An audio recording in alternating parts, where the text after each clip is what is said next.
Welcome to What to Buy, the podcasty thing where we rank the ships for sale this IAE. Today I am joined by the #1 human food bar delivery man, Colonel O'Neill. How's it going? The man of many voices, Immoral Boar. This is Patrick! And the harbinger of the dreaded 30K, Bug. Hello.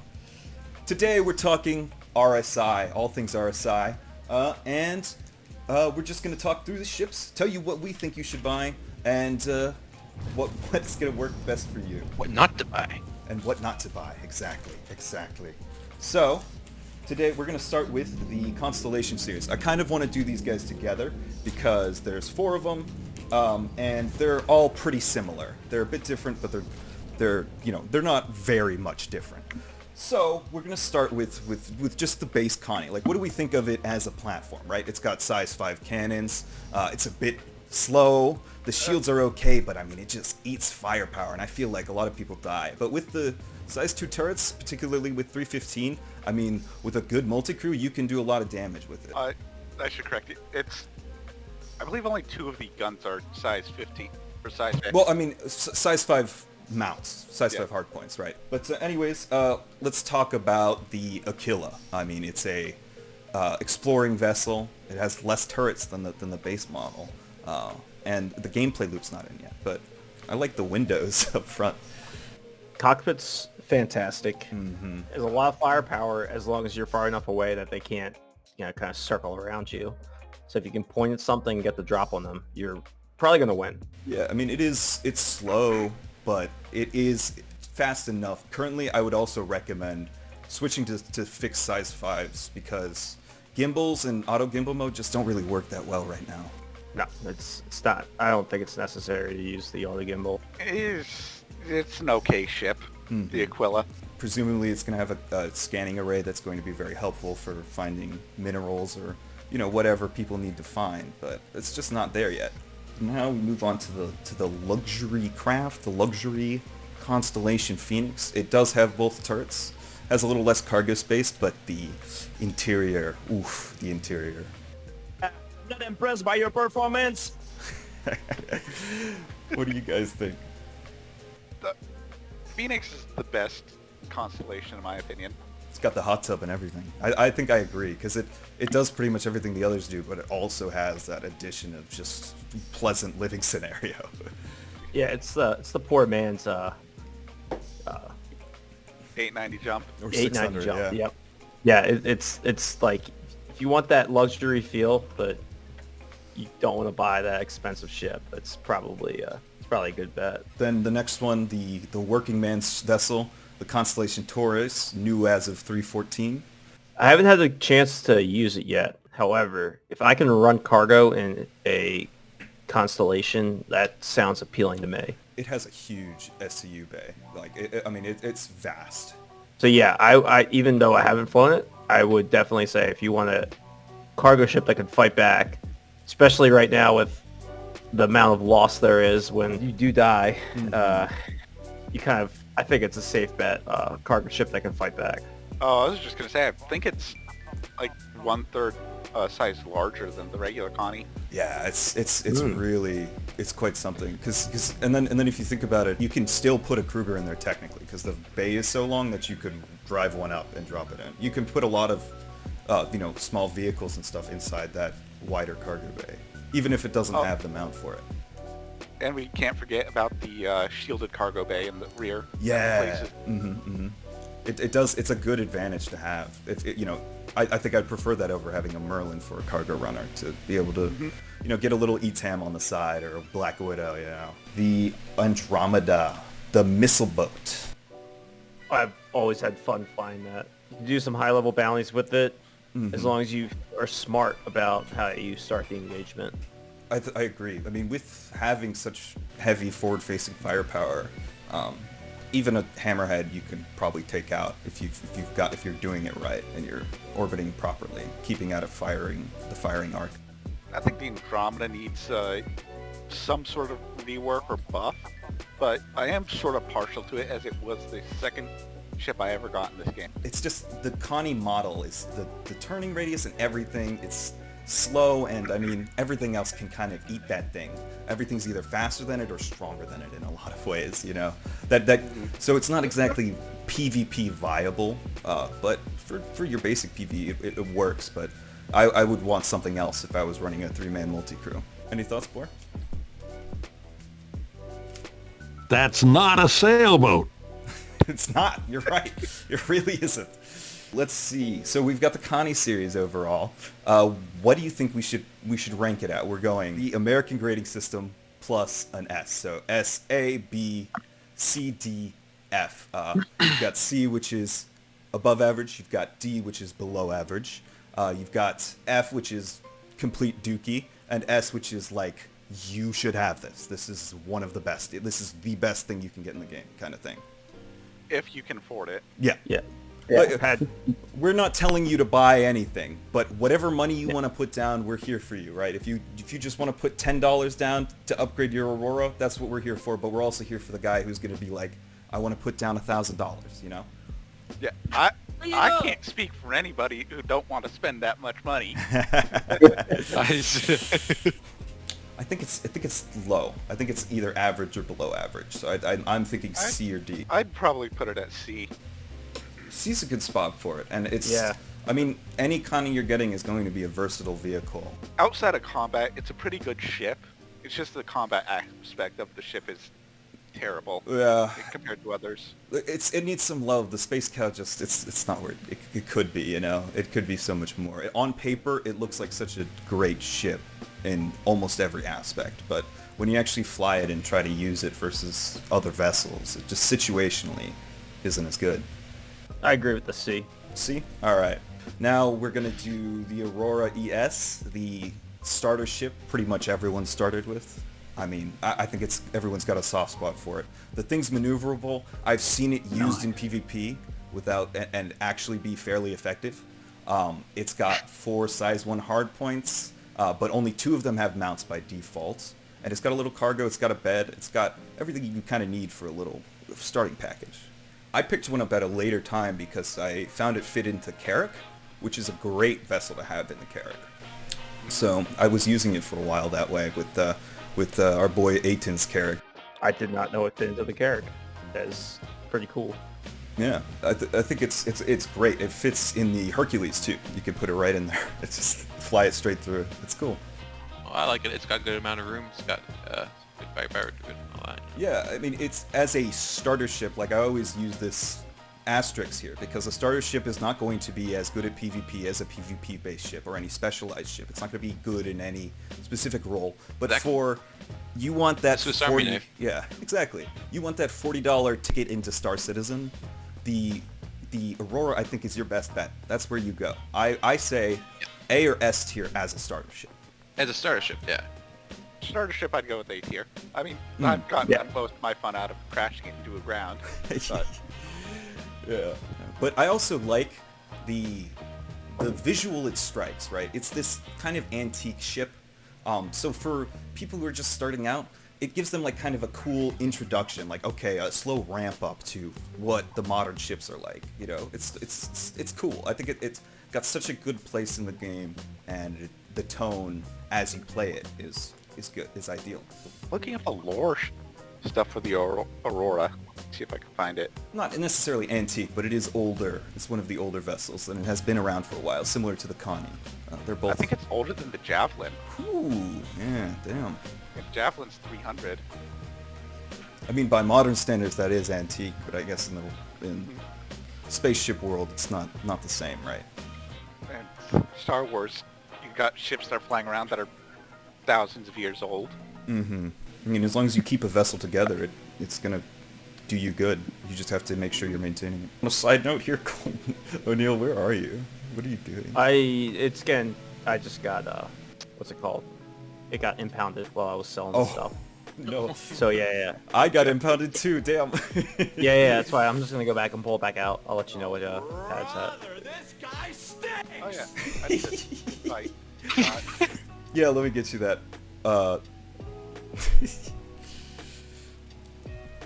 All right. So the next thing I got on the list, which is the only other Aurora series that I think is really even applicable to the game, or something you should even consider, is the Aurora Ln, which has extra missile capacity, it has better shields, and it has the 4 hardpoints loaded by default.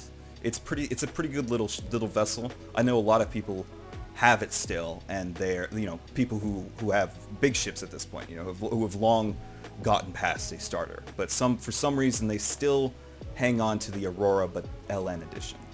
What do you guys think? It's a good, powerful little ship to shove into a carrier. Right. Having to wedge a Buccaneer into the carriage top hanger.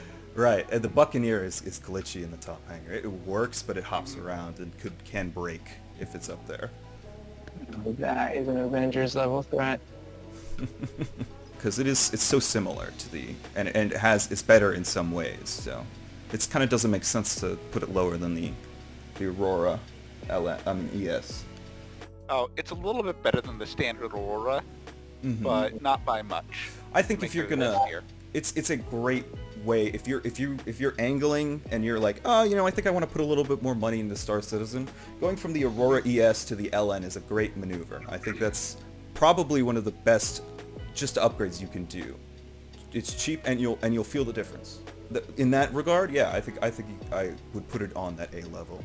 Okay, now we're talking Rsi Mantis, the one that lies and waits for its prey. Ultimate troll vehicle.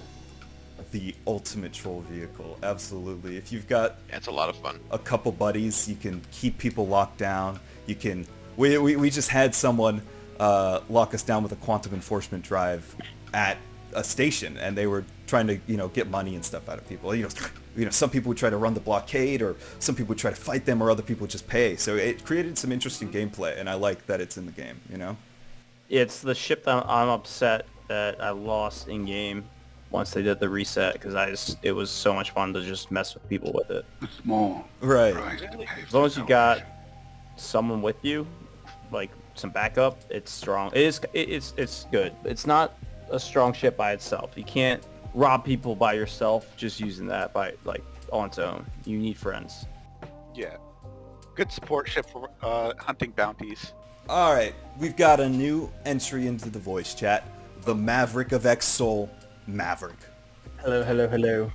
So we were just talking the Mantis. I was gonna say it's got 2 size 3s, which I think is great. It doesn't have a lot of. It's not punchy, but 2 size 3s is a good loadout to have. I think that's a solid, it's like middle of the road guns. Yeah, especially for what that ship's supposed to be doing. And it's the Mantis is just, it's not a big vessel, and size 3s have enough damage that they're a threat.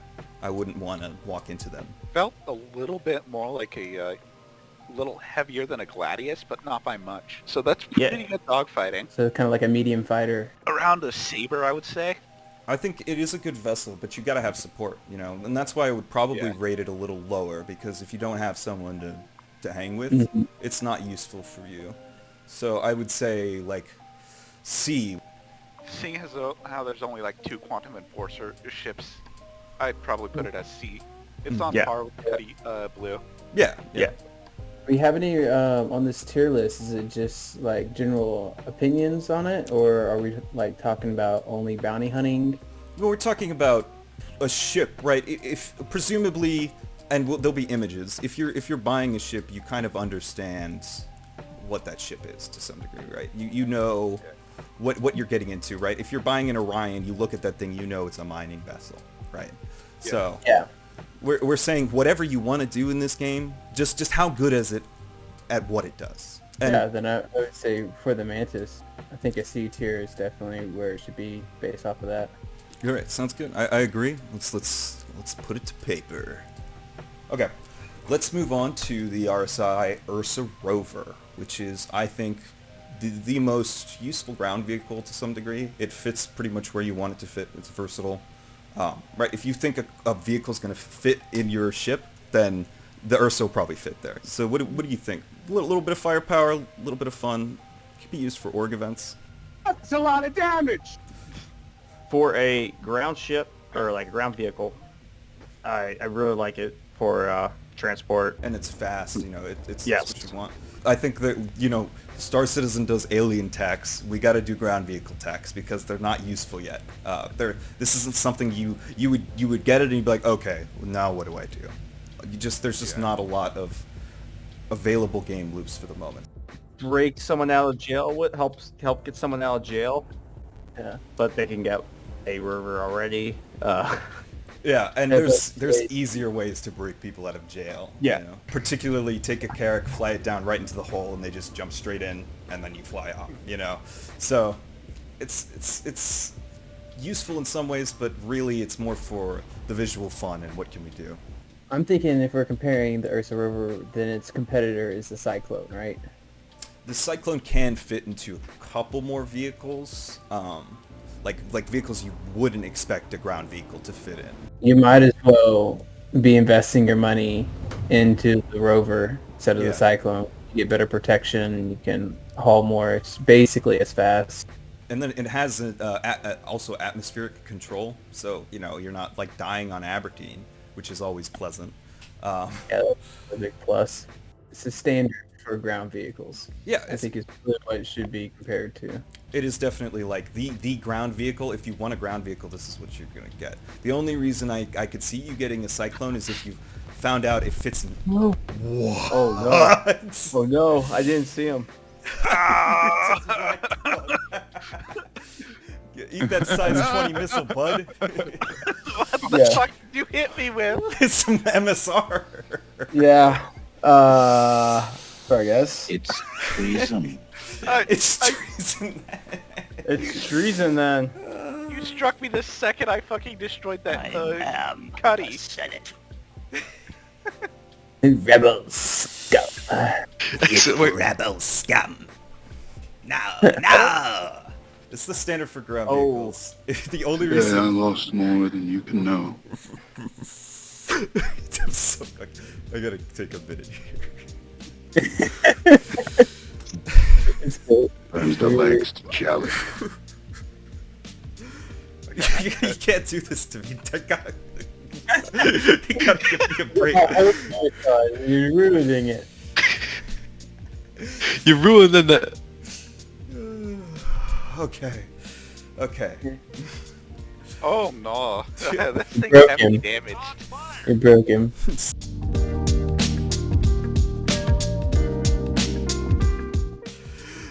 So the Cyclone is a bit faster. However, the only reason I would actually choose it over the Ursa, because the Ursa is also a bit zippy, is if you were like, oh wow, I found out I can fit it in like the Freelancer Max or whatever, and you're like, I really want to shove it in there and have that and use my Freelancer Max, which is a ship you wouldn't usually expect to put a vehicle in. That's the only reason why I would choose the Tumbler. Yeah. I mean, If there were more options to transport it, I would choose the Spartan. Mm-hmm. It's my go-to, since bigger gun, bigger interior, but Yeah, more there's just seats. not many ships that can. I think it's only the C2 and the 890 Jump that can actually fit it. Yes. Carrot can't fit. The carrot, well, you can, but you have to drop it in the Yeah. top bay, and the door doesn't close right. Oh no, wait, no, that's the Ballista, which is slightly taller. Oh, is the You ballista can't slightly get- taller? Okay. Yeah, you can get the Spartan inside the Carrack's bay or Rover bay, but it's a very tight squeeze. Austin Power shit turning. I got you. I love how that one everyone always gets it immediately. So I guess if I'm gonna, rank the Rover, right? Since it's kind of the standard that things have to beat, then I would say probably B, maybe even A at that point. I think B, ground vehicles aren't worth it though, so I would put it at C. Because your money is better put elsewhere in that way. You know what I mean? Yeah. Well, If you're comparing like what your money should be spent on, then definitely, don't get the Rover. Yeah, this is all first and foremost a buyer's guide. We're rating the ships, but it's what's the value for the money currently, but also considering long term. So it's not exactly scientific. Once again, this is all our opinions. We're just giving you a starting point. You guys can have your own thoughts, and you can share them in the comments below with us. So, you know, we're just giving you a little information, what we think about the ship, and how it applies to the game. That was all the ships we can actually get in the game. Or does anyone else have any opinions? Are we thinking C, or do you think go B? Rovers ever get a functionality? B for B, sure. yeah. B if this was 3 years in the future, B for sure, right? But well, this game. So, moving on to concept ships, not in game yet, so this is going to be even less technical than the other one. But we're gonna go through these, and I think it's important to go through them because these are things you can also buy. This is even more so like what we imagine this is going to be. So, the Perseus. What do we think about the Perseus? You know. Seeing as how it's pretty much going to be a large, not like subcap. That's what the word I'm looking for. Hunter. So your Carracks, your Hammerheads, and also a patrol ship, since it has that rover bay, and rather nice accommodations inside of it.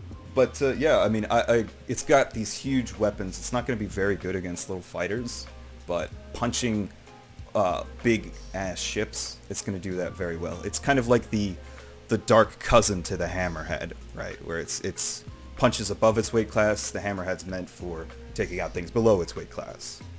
That makes a lot of sense. I do enjoy ships with that have like a decent hangar space when we get into this size. It does have a little hangar.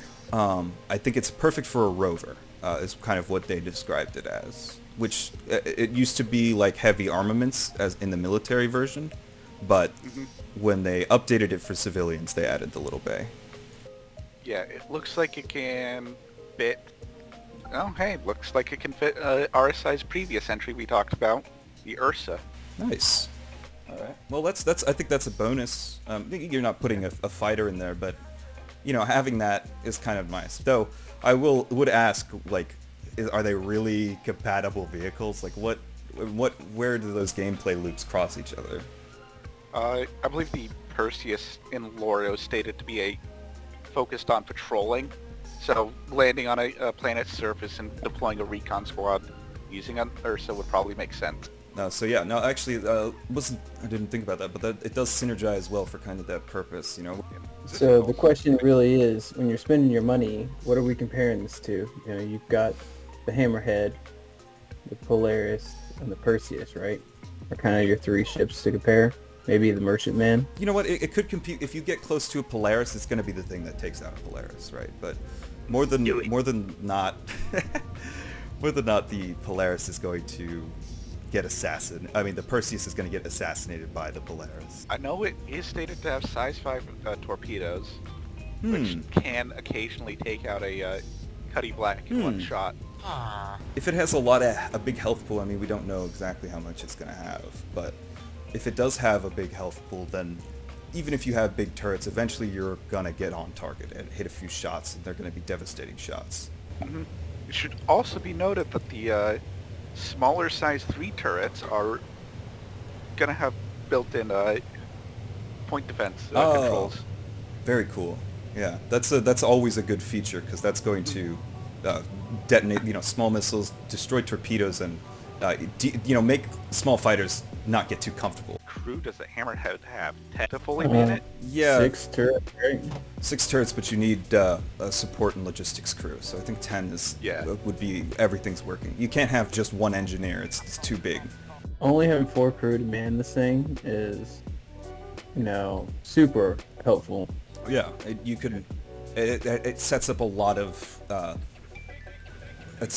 tactical options when you think about it on the grand scale of fleet operations. Like, okay, I can send a skeleton crew out here and they're going to be able to defend themselves, or I can kind of have a flank attack without wasting too many men. These sorts of things. Skeleton crew Perseus, I could see getting away with 2. Yeah, I think at most 3, or at least 3. Because if you're going for big targets, you're not going to be worried about them flipping around you. Your gun is always going to be on target. So you don't need as many. I'd probably put it on A.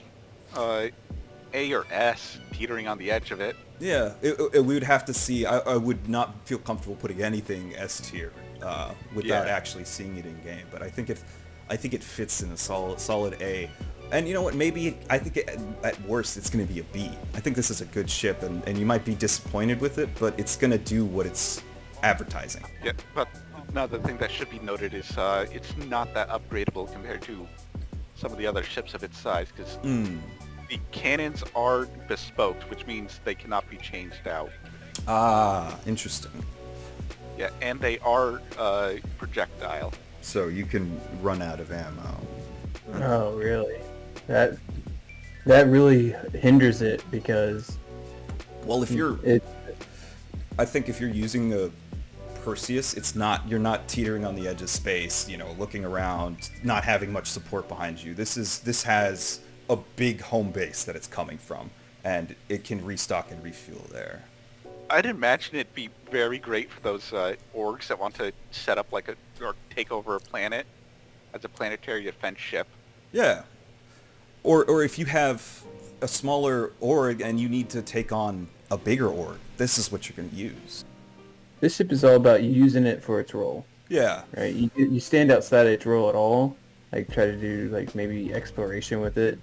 There's something that's just going to be better buy for your money. Very specialized in that way. But we imagine it'll be very good at its specialized thing, because it's not even a combat ship. It's a combat ship if you're trying to establish space superiority. So, moving on, next concept ship we're working on here, the Apollo Triage/Medivac. Superior armor and dual missile racks. So not much different. Kind of hard to say that I would spend more money just to get missiles with the current state of missiles. I mean, I think they're probably never going to be as good as we need them to be, because they're always going to be dodgeable. That's always going to be a mechanic. Flares exist. Exactly. And what is the tier of the medbed on it? Isn't it a tier 2 medbed? They can have different types of modules. They could be all the way from 2 tier 1 beds to, it looks like 6 tier 3s. Tier 3 beds. Interesting. Wow. Okay, so you probably get a tier 2 because the resurrection is very important. So with the tier 2 bed, you'd be able to do a lot of work. Yeah, as long as you have the tier 2 bed. I mean, I think, you can heal a tier 1 injury, but I think if you just revive someone, they don't have an injury anymore anyways. So I got revived, and I had that injury on my head. But I think that might have been glitched out on that mission. Oh, I'm looking at it. It has drones, so... Nice. Okay. But I think that's only... Yeah, no, it has drones that can carry cargo, it looks like. Cargo and people. Maybe a tractor beam? But for the gameplay loop of being a medic, I mean, this is the ship you want. It beats out the Cutlass Red any day of the week. Oh, absolutely. The Cutlass Red definitely got a buff with 315, because there are a lot of those minor injuries that happen, and it's nice to have that healing ability, even though it lost its regeneration ability. But I think the Apollo, I was thinking that, if I was doing things, we're playing Star Citizen right now, we got 5 people here, I would want one person in the Apollo to be a follow us in a regeneration bed if we didn't have something like a Carrack or an 890, because that's just such a valuable tool to have. And with Star Citizen being as buggy as it is, and just the advantage of being able to resurrect right where you died pretty much is so amazing. I mean, I feel like we've all done the trek back, the walk of shame back to your body. It's so painful, Especially for something as simple as I tripped over the stairs. Yeah, I know, it's stupid. That literally happened to Moxie earlier. Yeah, Moxie fell into the staircase. And died. And the PTU when this 3.15 first came out, every surface was like a slippery banana. Get launched 20 feet into the air and then come back down and land on your neck type of situation. Yeah, so if you got more than 3 people that you're currently, in a party with, having the ability for a regen bed it's hard to replace that value. So just that alone, I mean, put it at A tier. I think A tier. Like I said Yes. before, it's almost. I mean, you would think it'd be an S tier ship, but I do not want to take that plunge with a concept vehicle. I wouldn't want to put that out there. But I think A tier is a solid place. So sorry, what? And that's a safe thing to do. You know, it's respectable. Right, it could be terrible. I mean, we never know. But just that, even if it turns like dog water, I mean, it's gonna be so useful just for that bed. You know, even if it's terrible in every other aspect. Exactly. Hell, I've wanted to get the, the Apollos, so I can run my own Cyberpunk 2077 medical service. Yeah, trauma team. Yeah, that's Yeah, good. you're getting to the hospital one way or another. Get on the ground! Hand the patient over, or you're getting zapped. No, they don't Great. zap. They go straight to lethal. It's true, it's true. Next down on the list, talking about the Rsi Polaris. A stealthy, well not really stealthy, but long-range missile boat that's going to be able to assassinate targets. It's going to have a decent amount of weaponry. It's got a med bed and space for a good-sized hangar. It looks like it's going to be a pretty good ship, but what are you guys thinking? I think when it comes out, it's probably going to beat the Carrack in popularity. I can see that. With the different med bed, new toy, I can see a lot of people wanting it. Only issue is its price. Yeah, it's very expensive, and it will get more expensive, as usual. I think the whole capital ship hunting thing, it's not going to perform well, as it's, for what CIG has said, it sounds like it's another one of the cap hunters. But I think they're going to rework it into taking on ships like the Idris and Carrack, or Kraken, very effectively. Not in the straight out guns blasting each other, but definitely the torpedoes. Because we're working size 10 torpedoes with the Polaris, right? Yeah, 24. I don't think it's got anything on the Javelin's torpedoes because they're size 12s. Yeah. And 16 I with mean, that's- 2 racks. But the Javelin's also supposed to be the, top tier pretty much. Right below the, was it Bengal? Yeah. Mm-hmm. And we can't get the Bengal through legal methods, at least, so. As far as we know. As far as we know. Subject to change. I wouldn't count it on it, being able to get a Bengal. It's hard to, I can't think of too many disadvantages, but also it's a concept sale. Like what, it might be really slow or something. I mean, if a fighter gets close to this thing, your only hope is going to be the fighter you have on board, because it's probably not going to. Well, what's our crew size? Because are we talking like a small org can run this thing, or we need like a medium to large org? I mean, I think you'd want an engineer, you'd want at least 2 turretmen, probably someone in the fighter. Stated Wait, 1 what- to 24. 24, damn. 24. 7 turrets. 2 remote, 5 manned. And then there's presumably it's gonna require a pilot, a good sizable chunk crew, a small org, 6 to 17 people might be able to run it, but we are getting AI crew. It'd probably have some computer space for blades too, even if you don't have AI crew. And this is still a sub-capital ship, isn't it? Just on the border of capital ship, because it uses Yeah. a capital class power plant. I could Okay. So see it this. might be upgraded, as what CG has stated, or hinted at. I could see this being the flagship of a militia. I think it's definitely a prime vessel. Yeah, that's what I agree with. You know, you have the ability for short and long-range fighting, but it has a fighter in there. You have the med bed for regen. Like, the problem is you just have to pay the price for it.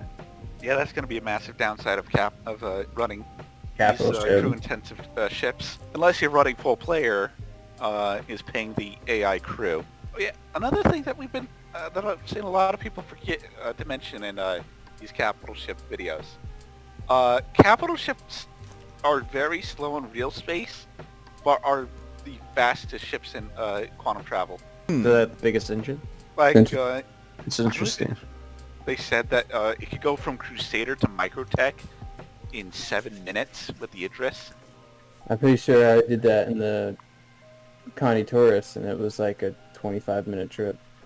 You take a nap, you know. Yeah, go take a shower. Out of all like the sub-capital ships, capital ships, that you could buy with this one, I would feel strongly about putting the Polaris up front. Mm-hmm. How does it stack up against the Merchantman? I would say the Merchantman, in terms of versatility, edges the thing out quite a bit. But the Polaris is so viable in combat, and the Merchantman really isn't, that it's two different beasts, really. It's not really worth the comparison, From the sounds of it, you might be able to put Nova tanks and the Spartans in the cargo bay, because it is ramp-based cargo. How does it do in atmosphere? If it's that big, is it going to be able to get in and out of atmosphere easily? Yeah, very easily. It's going to be smaller than an Idris, and an Idris can perform well in atmosphere. Then again, the Idris has VTOL thrusters. And it is often shown in concept art to be landed on the ground. Yeah. Imagine of the capital ships, it's probably going to be the most nimble in atmosphere, which is really only the Kraken and the Idris that can go in atmosphere of the combat ships. With a medium-sized org, I think having this over the Idris, is really what you're looking at comparing it to at this point. Because I'm like, well, we're spending our money, what's the next best option?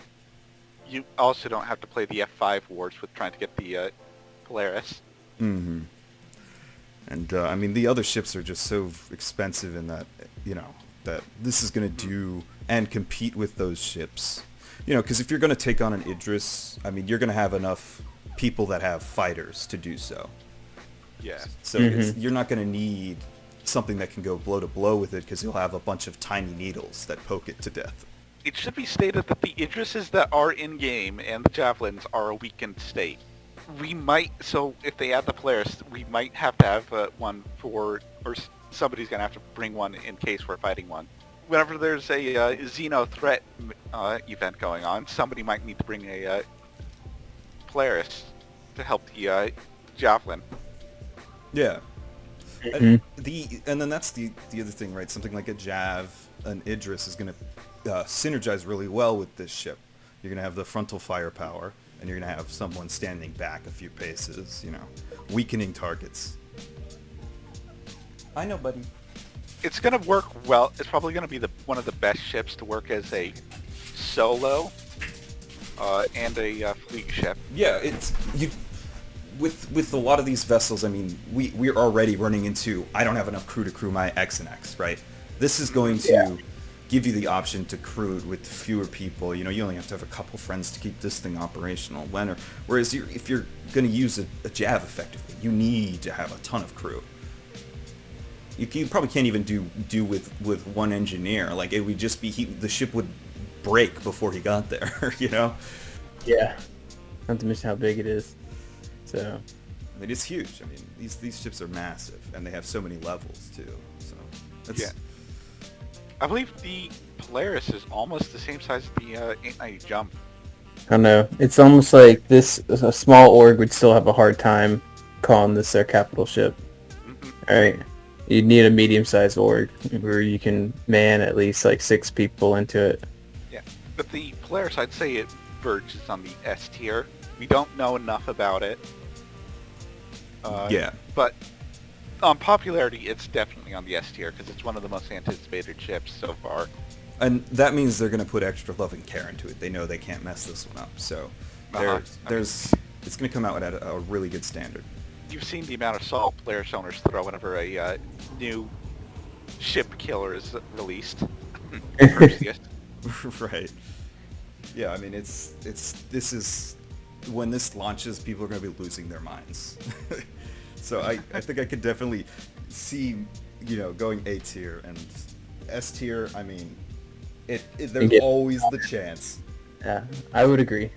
So let's move on to the Rsi Orion, the big mining boy. This thing is designed to literally eat asteroids. It's supposed to just chunk massive amounts of material and do it forever, and turn huge profits. This is the end of the mining path, right? If you are a miner, this is your goal. Size 3 laser on it. Mm-hmm. Super big. I believe even with the small mining orgs, it's going to be one of the must-gets at some point. Absolutely, because you could probably run it. I mean, it's got drones, which are probably going to help you do a lot of things here. But you could probably run it with 3 or 4 crew, because you're not fighting. You don't need repairs. Are going to be, you know, easy and not so time sensitive. If you have 2 people on the laser, that's going to be enough. It's going to be slow going, but you're still going to turn huge profits with it. The one thing we'll say about it though is it's going to need defense. It's got 1 turret. Stated. No, it has 2 turrets. Oh really? Both size 5. Oh okay. That's still. But that's to be determined.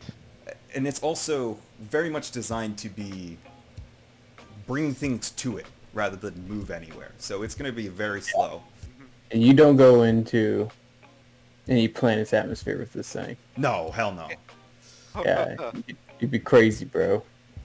They don't even make these things in atmosphere. This is definitely a dry dock space build, you know. Some people haven't noticed this yet, but the ship was scaled up.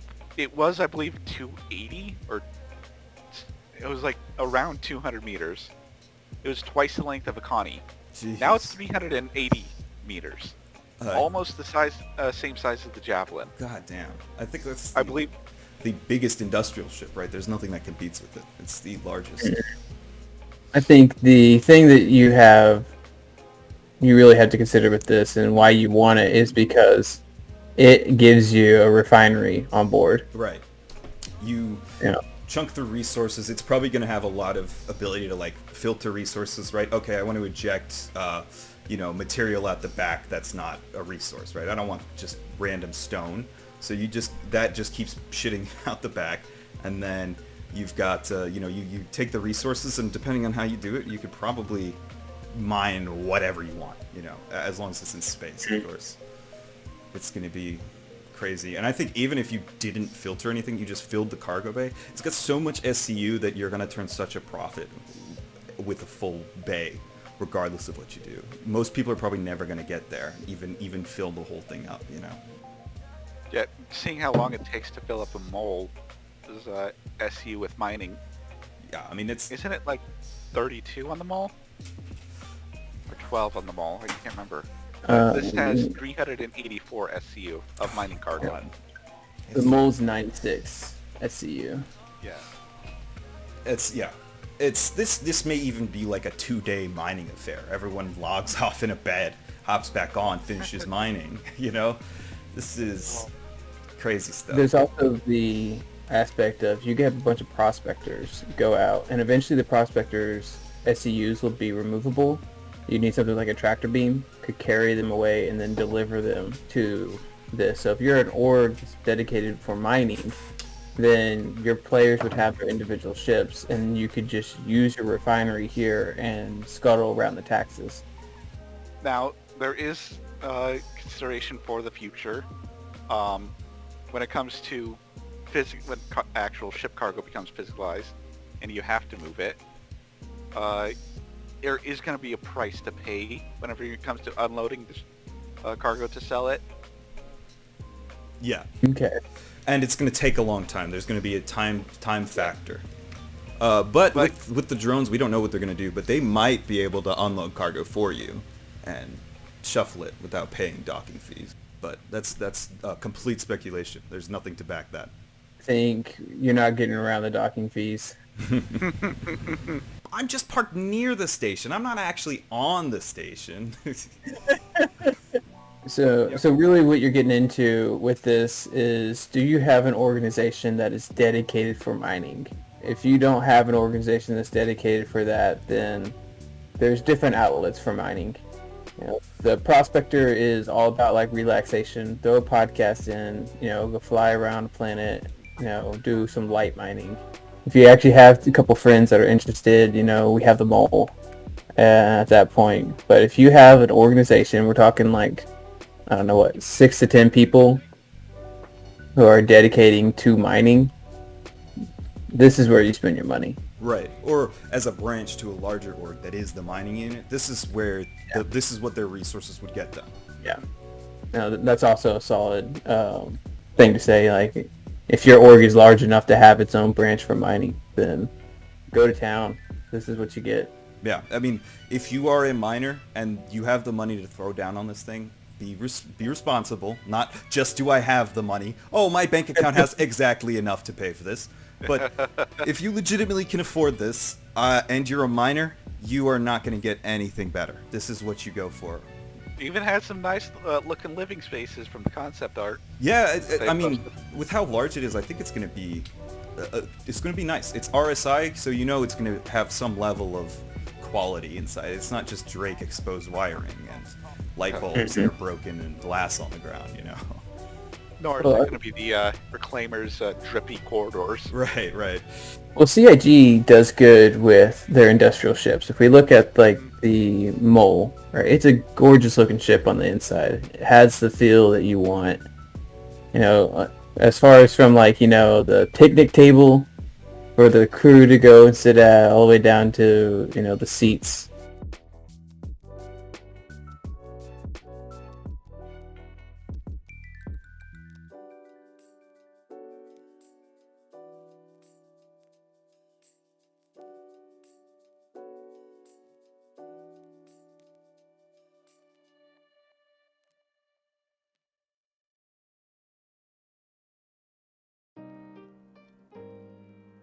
I agree. So, where do we rank it? I think it's A. I mean, I don't want to S, but it's. I mean, honestly, S is. I could argue for it because there's nothing that's going to be this. This is it. There's not going to be another Orion competitor that's going to be just as large as this. But you know, so this is what you go for, and this is a guaranteed buy if that's the thing you want to do. I agree with you on that one because if there was another competitor that did anything similar to this, right, then we could drop it down to A and play the what if game on it. But because there's not, this is it. Yeah, there's nothing more to say. You know, as they're written and what's being advertised, and if you trust CIG's advertisement, then I think this is a ship where it's a must-buy for big mining orgs. And there's not many ships that are a must-buy, really. I mean, nothing's technically a must-buy, but if you don't get this now, you're going to build up to it. And that grind is fun, and that's for different people. But if you just want to hit the ground running, you know, be the biggest org right off the bat, get this thing. We've got the final concept ship we're talking about here, the Rsi Scorpius, the X-Wing, really. I mean, there's nothing more to it. It's got a really cool turret. It's got solid weaponry, more firepower than the Hurricane. It's a bit pricey, but it is probably one of the ace fighters that are going to come out. This is going to be one of the better ones. I'd imagine it's going to be a popular ship to fly out when it releases in... it's actually coming out soon. Look at the roadmap and add 5 months, and you're probably right. Yeah. Yeah, 3.17. Oh, yeah, that's crazy. So, because this is going to be the sale you want to get it at then. Because if you want the Scorpius, I would get it now, because the price is going to increase, and it's going to hit full release price later down the line. I think a lot of people are going to want to buy this, so this is something that's going to be a sought-after product. Mm-hmm. Well, it's like, what's its selling point other than the fact that it looks like, you know, Star Wars? It has a turret that's better than any other turret, because it has this mechanic where it slides front, so it can be completely forward-facing. It can slide back, so it just has more versatility in that, and it has a lot of firepower. So if you're a PvPer, this is going to be a ship for you. It's also considered a heavy fighter, and the only other heavy fighter I can think of is the Hurricane Vanguard. Vanguard. So, but it's a much smaller, or it looks like it's a compactor ship. Yeah, it doesn't have an compared to interior. them. So, if you're looking for a ship to go good with your, you know, your Kraken, so you can use those small landing pads with the hangars, probably store Scorpion on those hangars on the Kraken. We do have to consider one thing, though. The pilot's guns, I'm just looking at a picture here, are all on the wings. Each one of Ooh. these wings, if you get shot, you're immediately losing firepower. We see that with like the 325. The turret's going to be your main source of firepower, because I believe turrets will always be better than pilot-facing weaponry.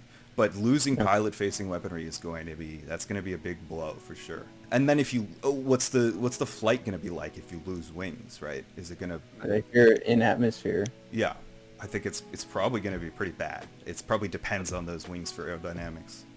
What is the single-bladed ship that rotates? It's a light fighter. Oh, he's talking about the MISC starter ship. Oh! Oh yeah, it's Miss. Reliant. Those are So some pretty fun ships to fly. they're fun ships, but what you really end up happening is like if things get damaged on this, it becomes incredibly unstable. Okay, I got size comparison up for the Scorpius. It's in between the Hurricane and the Vanguard. Okay. So if you're just a RSI fanboy, probably might want to get this. Yeah. Or if you like Star Wars. Well, I just, I would say be cautious with this.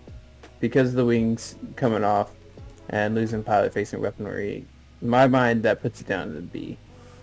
I could see it. And it's a concept, so we should be wary with it.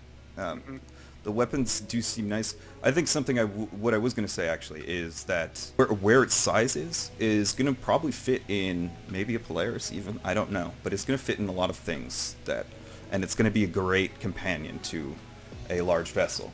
It's going to be an anti-fighter fighter, and there's not going to be much that's going to compete with that, as long as you don't lose your weaponry. The brochure is stating that it's an interceptor. So it should be should be fast. Yeah. Yeah. Doesn't that fit with the X-Wing lore? Well, X-Wings were just normal fighters. They were just the versatile, and that's why the rebels used them, is because they needed something that would work really well in any situation, pretty much. But Yeah. biggest factor I see with the turret is be able to deter chase fighters. Or if, you go fly, zoom it past the target that you're trying to intercept, your gunner can always change positions and shoot from behind. Mm-hmm. He's going to be able to follow people as they arc over you. I mean, you could probably run this thing with just a pilot, but I mean, I don't think that's really... Like, you are probably better suited choosing a different single-man fighter if you're not going to have a second crew person. Yeah. It really fits into the same niche as the Hurricane does. Yeah, that's what's interesting, but it's because it's an X-Wing, They like to make ships that people dream about, that have fantasies about. I'd like to see something more of a tandem fighter. It'd be cool. I mean, there's the Banu, but it's not really that way. Yeah. Yeah. It's just choose a seat and take over. Yeah, but yeah, I think B is a good place for it. Yeah, B sounds like pretty good. There's other ships that will probably do a better job than it, but I'm guessing it's going to be more of a heavy interceptor. Because isn't one of the big downsides to, like, say, the Vanguard is that it's slow? Slow is an understatement at times. Yeah. I mean, So- the Vanguard can keep up. It can track, but it's just at the cusp. It's just at the cusp. Vanguard seems more like a short-range patrol ship as well. This I can see being like, you have your carrier or whatever. You have Scorpiuses lined up, ready to launch. This is that kind of thing. I'd imagine this would be a great complement fighter to the Polaris. Mm-hmm. That's what I'm thinking. I think it'd be a great, because you could take out pretty much anything. You've covered all ranges, and you have a lot of weaponry in all ranges if you have the fighter combined with the Polaris. But Be a real RSI team at that point. yeah, you would think that they would, right? Because it is RSI. You want an RSI ship in there. They don't have any fighter that is like that, right? I mean, what is there an RSI fighter that I'm not thinking of? I don't think so. No, this is what Yeah, so this would be it. So this is probably going to fit in the Polaris. There's no reason it wouldn't. Unless you want to go to town with an Aurora. Yeah. But You probably line up like 3 of those guys. Yeah, that's gonna be it would be so disappointing. Launch the fighter, and just like a little Aurora comes out. bunch of Auroras come out, yeah. Judging by the size of the concept, you might be able get 6 or 7 Auroras in there. Oh my god, now that would be a scary sight. Jesus. Especially if they're all piloted by the most dedicated pilots. Today, the coffin kills you. Oh no. I'm excited to see it. I think there's going to be people who have it. Yeah. I would not mind being a turret gunner on this thing, you know? If someone's got one, hit me up. Alright, well this has been Rsi Day. I hope you enjoyed. These are, once again, our opinions. Don't take any of this as solid fact. We're not experts. But we're glad you watched. If you have any opinions, critiques, whatever, just let me know in the comments section. And we'll see y'all later. I've been with Colonel O'Neill, been with Bug, I've been with Immoral Boar, and I've been with Maverick.